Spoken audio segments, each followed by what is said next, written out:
In this video, we're going to look at real-world assets, and specifically the OpenZeppelin RWA token library for Stellar.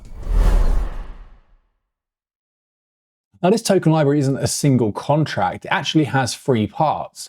You have the identity management contract, which would use an off-chain framework to do KYC AML checks on a user and then whitelist their address. So a user can't actually receive the token, the RWA token, which is just a standard SEP41 token, without being verified first. You then have the compliance framework, which has additional logic for transfers and minting. It sets out conditions in which transfers can occur and then executes code before and after the transfer happens. In addition to this, there's also optional freezing mechanisms, recovery systems, and functionality to pause the contract in the case of emergency if there's like a security vulnerability or something like that.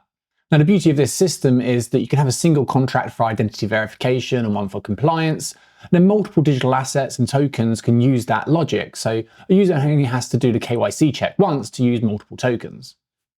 Let's jump in and have a quick look at the code. So we've got contracts here. All this code is open source on GitHub, obviously. And if we look at the RWA token first, we've got a simple example of a real estate token. And this should look very familiar. It's basically an extension of the SEP41 token standard.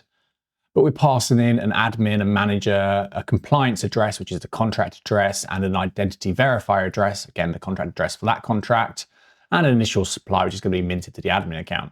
If we go into the verifier contract now, this is a simplified example where we have two functions, add verified user. In this example, anyone can call it, but you obviously want to put access restrictions to that if you're going to do it in production. And then you have this kind of hook, which is a verified identity, which gets called before a transfer takes place. So you can't actually transfer assets to an address that hasn't been verified.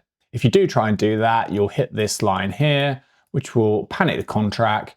That will daisy chain up the call and the transaction will fail.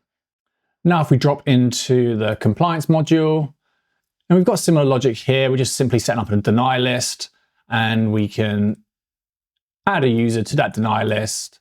And then when the can transfer hook gets called, so this is called before a transfer, then we simply check if that user is allowed or not. We pass back a Boolean true or false for value. Note that there's this transferred function as well. We haven't got anything in this, but you can actually run logic after the transfer takes place if you want to update some records within this compliance module.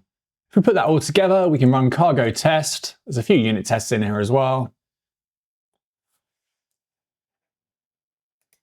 And then we've also, in the main directory, got a build script, a deploy.shell script, which you can run on Linux.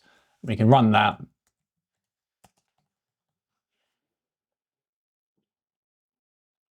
And this will use the Stellar client, so you'll need to have the Stellar client installed. That'll deploy the verifier and identity contracts and then pass them values through the contract addresses that have just been deployed to the token contract, which then gets deployed here. And we have this RWA token, and this is the same as your standard SEP41 token address. So if we go into that in Stellar Expert,